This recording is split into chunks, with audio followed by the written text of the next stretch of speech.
Waktu dan tempat kami persilakan dengan segala hormat. Assalamualaikum warahmatullahi wabarakatuh. Bersyukur kepada Allah dengan mengucapkan alhamdulillahi rabbil alamin.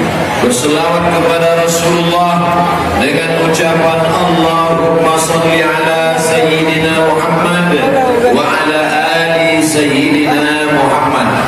Qala Rasulullah sallallahu alaihi wasallam, Rasulullah bersabda, "A'linu hadzal nikah." Kalau nikah jangan diam-diam, tapi umumkan ke hadapan orang banyak.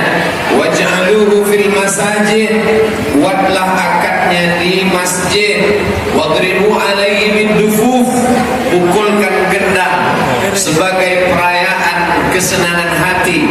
Maka ada rebana, ada marawis, ada hadrah. Tiga ini sedang kita lakukan. Diumumkan di depan orang banyak, dilaksanakan akadnya di masjid, dan gendangnya akan menyusul belakang.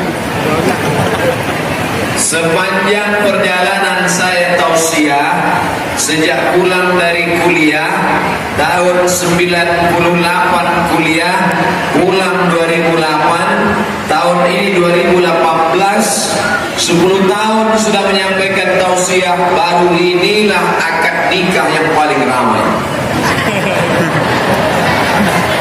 Semua yang hadir ini mendoakan Tengku Amrullah dan Adinda Cut Nilawati. Lalu kemudian sepanjang menyampaikan tausiah, akad nikah, walimah, baru inilah yang paling lengkap hadir Bapak Bupati, Bapak Kapolres, Bapak Dandim, Forum Komunikasi Pimpinan Daerah. Artinya apa?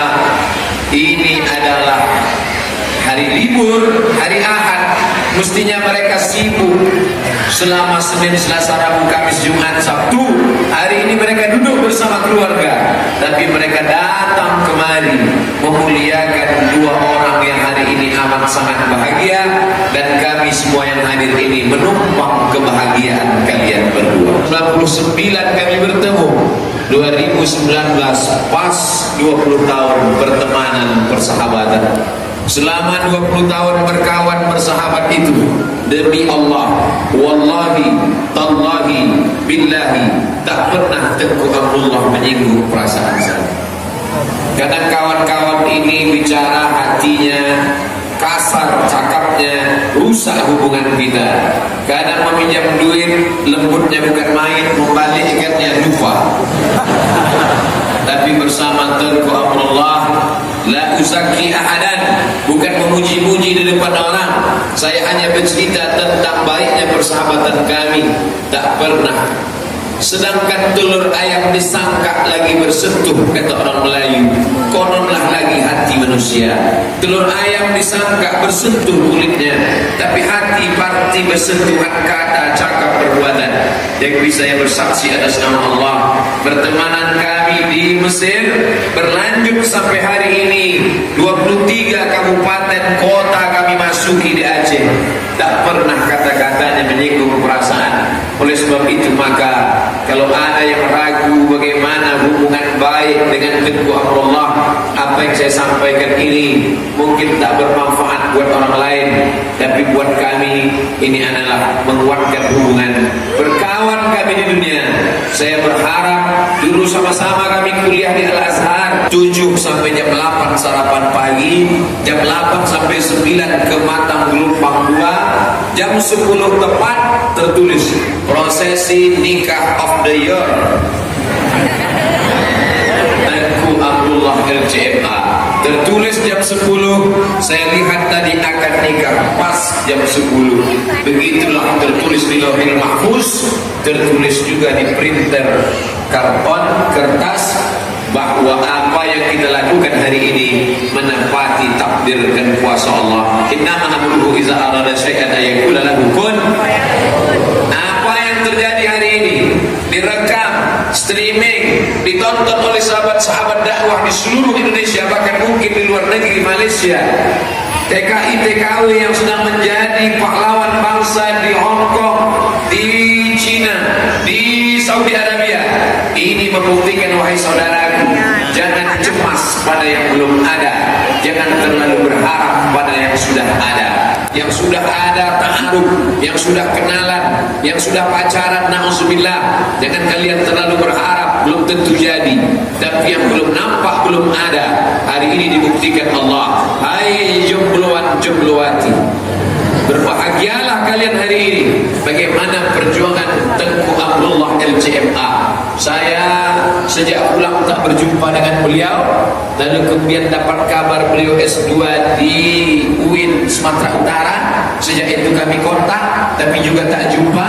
Sejak dapat jadwal bersama Tengku Fadil Rahmi LC keliling 12 kabupaten kota, disitulah baru bertemu lagi dengan Tengku Amrullah.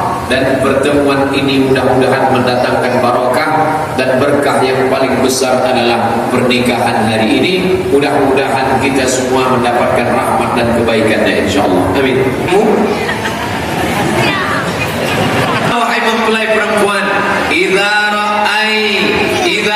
kalau dia memandang, kalau kau lihat dia senang hatimu. Sebagaimana hari ini engkau cantik, begitu juga nanti setelah anak itu 2 dan 3.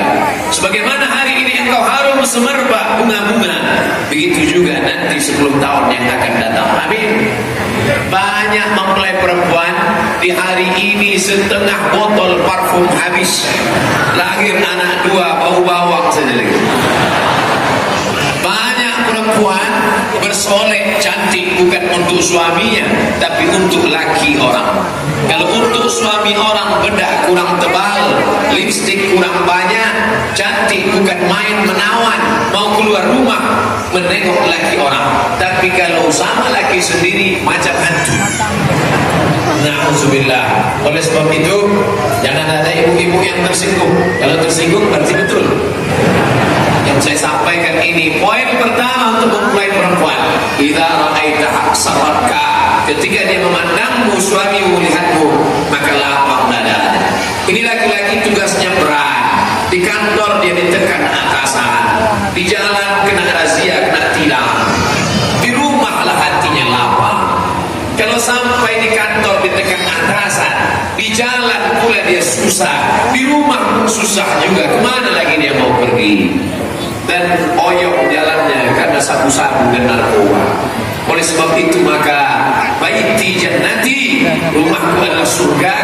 Kebahagiaan laki-laki adalah memandang istrinya sesuai dengan hadis yang saya bacakan ini. Yang kedua, idza amartaha ata'atka, kalau kau perintah dia maka dia patuh dan taat kepada. Tapi perintah laki-laki itu sesuai dengan ketentuan Al-Quran dan Sunnah Rasulullah Sallallahu Alaihi Wasallam. Banyak juga perintah laki-laki tidak perlu kau patuhi. Perintah ini tidak benar karena bertentangan dengan Quran dan Sunnah. Ustaz Somad, ya, suami saya melarang saya pakai jilbab, disuruhnya saya buka jilbab, rambut saya disuruhnya rebonding, disuruhnya rambut saya dicat 3 warna, merah, kuning, kelabu. Kata dia, kalau kau tak patuh sama aku, neraka jahanam tempatmu. Dulu surgamu di bawah tapak kaki ibumu, setelah nikah dengan aku, surgamu di bawah tapak kaki aku. Ini laki-laki goblok, bininya jahil. Maka kau tidak perlu patuh kepada manusia kalau menyebabkan maksiat kepada Allah. La ta'ata li makhluqin fi maksiatil khaliq. Tidak ada ketaatan kepada makhluk kalau perbuatan itu menyebabkan maksiat melawan Allah Subhanahu wa taala. Maka yang kedua, wahai istri-istri salehah, wahai ibu-ibu, wahai ibu rumah tangga, idza amartaha atau anka, kalau suamimu memerintah, patuhlah engkau selama perintah itu sesuai dengan Quran dan Sunnah Rasulullah Sallallahu Alaihi Wasallam. Berapa banyak laki-laki memerintah istrinya pakai jilbab, tutup aurat, jangan pakai celana jeans, jangan keluar rumah, jangan pergi arisan. Aku tidak suka engkau pergi arisan dengan kawan-kawanmu SMA dulu. Nanti kau jumpa dengan mantan lalu kau CLBK. Cucian lama belum kering. Tapi istri melawan, baru saja masuk WhatsApp tadi malam, Ustaz Somad, kami menikah, setelah menikah kami bersama, setelah bersama kami satu rumah, setelah bersama satu rumah satu kamar, tapi ada yang tak enak Pak Ustaz, HP saya selalu diperiksa istri saya, HP dia dipasangnya password. Sampai akhirnya suatu malam diam-diam dia sedang tertidur, saya buka HP-nya, saya cari-cari passwordnya tepat, rupanya di dalam dia chatting dengan laki-laki lain. Sakit hati saya Pak Ustaz, bagaimana nih Pak Ustaz, ini istri yang model begini neraka jahanam tempatnya. Na'udzubillah. Maka poin yang kedua, idza amartaha, kalau kau diperintahnya untuk taat, selama ketaatan itu untuk Allah dan Rasul, atau aska, maka kau wajib patuh mengikuti suami. Yang ketiga, idza ghibta, kalau kau pergi jauh, ada tugas, hafizatka, dijaganya engkau, fi nafsiha wa maliha, dirinya dia jaga, hartamu dia jaga, rumahmu dia pelihara, tak dimasukkannya laki-laki yang tak mahram. Anak-anakmu tetap dididiknya menjadi anak-anak yang soleh dan solehah. Laki-laki pergi pagi pulang petang, anak belum bangun, suami sudah pergi, pulang malam, anak sudah tertidur, maka anak-anak dididik oleh perempuan. Beruntunglah engkau Tengku Amrullah, beruntunglah karena anakmu akan dijaga oleh perempuan yang solehah, insyaallah. Amin. Bapak-bapak sering pergi jalan pulang, siapa nama bapaknya? Pak Toib. Oleh sebab itu siapa yang akan menjaga? Hai perempuan, idza ghibta, kalau suamimu pergi, hafizatka, dia tetap menjaga. Apa yang dijaga? Fi nafsiha wa maliha, dirinya dia jaga, kehormatannya dia jaga. Di Aceh, perempuan tidak hanya menjaga rumahnya, perempuan tidak hanya menjaga anak-anaknya, sampai wajahnya pun dia jaga. Di Aceh, tadi malam di pondok pesantren bertemu dengan Abu Abi dan Tengku. Ternyata perempuan-perempuan di Aceh tak hanya menjaga anak-anak suaminya, tak hanya menjaga rumah suaminya, tak hanya menjaga dirinya, wajahnya pun dia jaga, rambutnya tak nampak, lekuk tubuhnya tak kelihatan.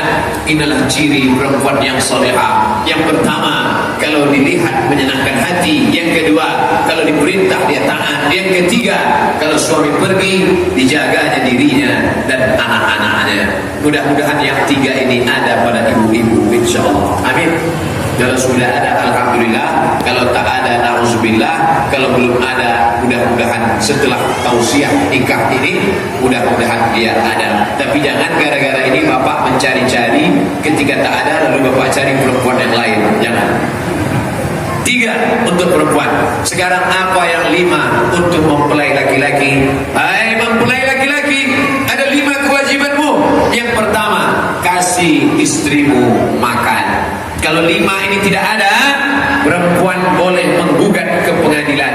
Begitu menurut hukum kompilasi hukum Islam Indonesia.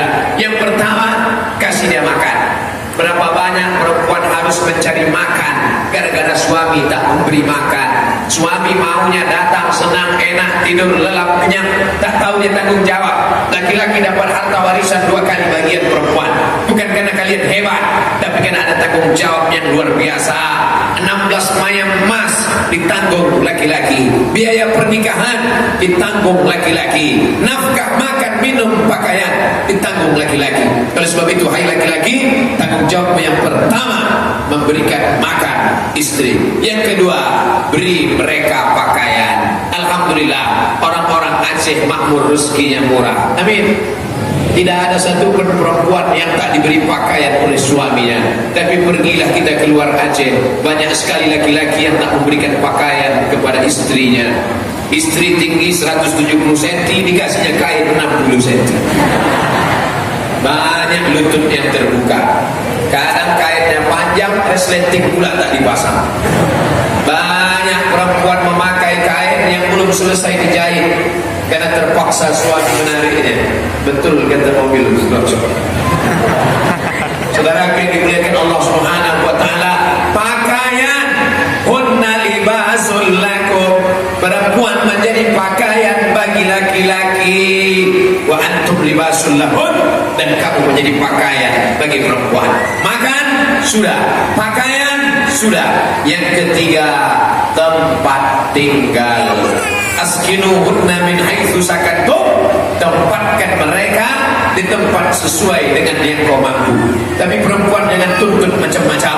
Setelah menikah perempuan menuntut, aku mesti kau tinggal di tempat rumah hotel bintang 5. Kalau istri menuntut minta buatkan rumah standar bintang 5, maka tentu kepala suami jadi bintang 7. Bintang 7 itu pening depan. Saudara yang dimuliakan Allah Subhanahu wa taala.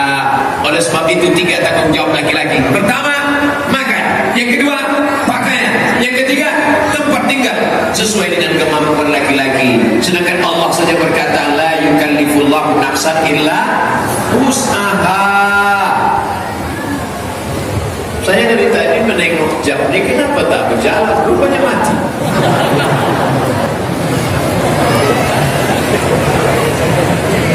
Yang keempat, pendidikan.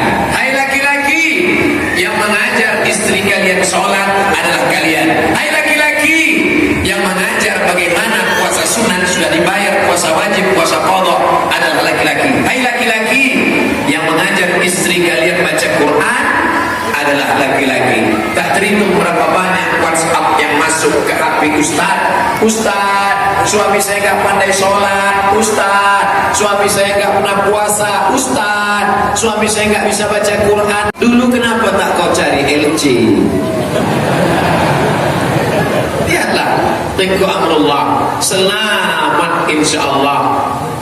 Ustaz ni muji-muji tengok amrullah, mentang-mentang adik kelas dia. Selama setahun perjalanan di Aceh, sudah saya kirim ke dia 3 calon, satu pun tak ada yang dihubungi. Hampir saya pulang ngambil calon-calon. Begitulah dia menjaga perhatiannya, pendidikannya. Tak percuma dia membawa ijazah Al-Azhar. LC itu singkatan dari licence, lisans. Al-Azhar memberikan ijazah. Orang ini dapat ijazah, berilmu, mengajarkan ilmunya. LC diambil dari kata orang ini sudah dapat ijazah untuk mengajar. It's caught in the crossfire.